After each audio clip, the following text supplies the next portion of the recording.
سمیع الرحمان کے ورثہ سے اظہار یکجہتی کرنے جماعت اسلامی کے سینئر نائب صدر، اس وقت ان کا کیا کہنا تھا، یہ جانتے ہیں اشرف سانول سے۔ یہ اشرف سانول مقتول کے اہل خانہ کے ساتھ اظہار یکجہتی کے موقع پر کیا کہا گیا ہے، بتائیے گا۔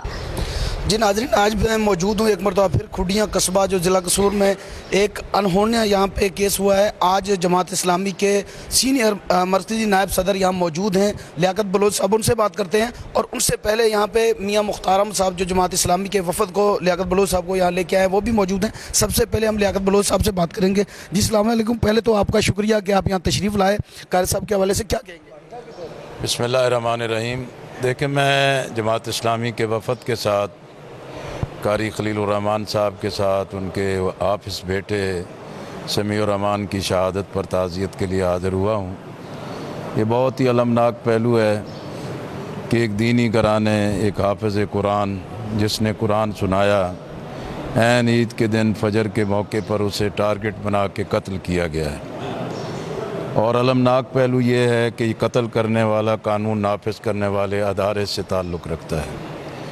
اس سے زیادہ خوفناک پہلو یہ ہے کہ اسے گرفتار تو کر لیا گیا، لیکن ایف آئی آر تحریر کرتے وقت بھی اس کو بے ضرر بنایا گیا ہے۔ دہشت گردی کی دفعات نہیں لگائی گئیں۔ اس سے بڑی دہشت گردی کیا ہو سکتی ہے کہ ایک بندہ اپنی ہوس کے لیے ایک نوجوان کو قتل کر دے اور اس کو ٹارگٹ بنا لے۔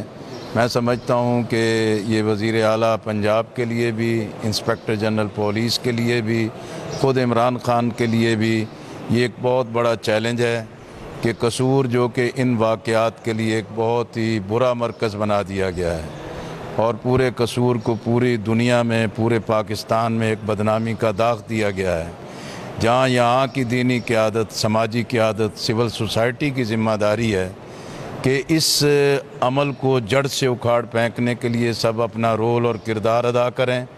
وہیں حکومت کی بھی ذمہ داری ہے کہ انہوں نے قانون سازی کرتے وقت اور اس درندگی میں ملوث لوگوں کو موت کی سزا سے بچانے کے لیے جو اقدام کیا گیا ہے وہ بہت ہی غلط اقدام تھا۔ ہم نے اس وقت بھی احتجاج کیا فوری طور پر اس قانون میں ترمیم کی جائے اور ایسے درندگی کرنے والوں کو بدترین انجام سے دوچار کیا۔ سر، اس حوالے سے جو ہے کہ قانون میں تو گنجائش بھی ہے اور قانون کام کر رہا ہے، یہ ان کی پھانسی کی سزا، جیسے زینب کیس میں بھی پھانسی ہوئی، لیکن ایسے کیسز میں عوام کا مطالبہ ہوتا ہے شرح عام پھانسی دی جائے، اس پہ کیا کہیں گے؟ دیکھیں، یہ بھی ظاہر ہے قانون کے اندر ہی چیز طے کی جا سکتی ہے۔ اگر شریعت کا قانون ہو تو ایسے لوگوں کو تو بالکل عبرتناک سزائیں ہوں، اور ہم اسی لیے کہتے ہیں کہ اب پاکستان میں جو نکالی مار کر نظام اختیار کیے گئے وہ ناکام ہو گئے۔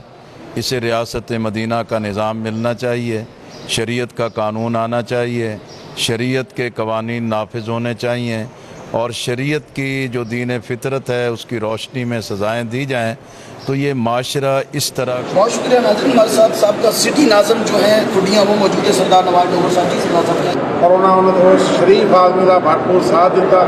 یہ قاری صاحب اکیلے کا بیٹا نہیں، یہ الحمدللہ ساسی کھڈیاں نے سارے قاری صاحب کے نال، بلکہ پوری جو شریف لوگ نے، دیندار لوگ نے، وہ سارے اندر نال کھڑے ہیں، اور سارا پرزور مطالبہ ہے اس درندے نو جلدی تو جلدی عبرتناک سزا دیتی جائے جن لوگوں کو ٹھنڈک پیدا ہوئے۔ ناظرین، اس وقت ہمارے ساتھ موجود ہیں این اے 138 سے امیدوار اور معروف سیاسی و سماجی شخصیت ہیں، اسے ہم بات کرتے ہیں حاجی محمد ڈوگر صاحب۔ ان کے بعد میں کچھ اور دوست ہیں، ان سے بھی بات کرتے ہیں۔ جی سردار صاحب، کیا کہیں گے؟ بسم اللہ الرحمن الرحیم۔ عید کے دن سے لے کر آج تک پورا قصبہ سوگوار ہے اور پوری طرح قاری خلیل الرحمان صاحب کے ساتھ ہے۔ میں کیا پورے شہر کے لوگ اس احتجاج میں شامل ہیں، اور انشاءاللہ یہ جب تک اس درندے کو عبرتناک سزا نہیں ملتی اس وقت تک ہم سارے ان کے ساتھ ہیں اور پوری طرح لگے ہوئے۔ ناظرین، آپ نے دیکھا کہ یہاں پہ جتنے لیاقت بلوچ صاحب اور جماعت اسلامی کے رہنما